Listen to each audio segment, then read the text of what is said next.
السلام علیکم ورحمۃ اللہ وبرکاتہ۔ آج کی خوبصورت حدیث حضرت ابو ہریرہ رضی اللہ عنہ سے روایت ہے کہ آپ صلی اللہ علیہ وسلم نے فرمایا، جب تم میں سے کوئی نیند سے بیدار ہو تو 3 مرتبہ اپنی ناک جھاڑ کر صاف کرے، اس لیے کہ شیطان اس کی ناک کے نتنوں کی ہڈی یعنی بانسے پر رات بسر کرتا ہے۔ اور فرمایا، جب تم میں سے کوئی نیند سے بیدار ہو تو اپنا ہاتھ 3 مرتبہ دھونے سے پہلے پانی کے برتن میں نہ ڈالے، کیونکہ اسے نہیں معلوم کہ رات بھر اس کا ہاتھ کہاں کہاں گردش کرتا رہا ہے، یعنی کس کس چیز کو چھوتا اور مس کرتا رہا ہے۔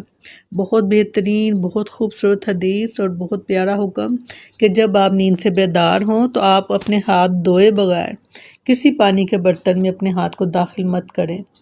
یہ ایسے احکام ہیں کہ جو ہمیں پاکیزہ بھی رہنے کے لیے بہت مددگار ہیں۔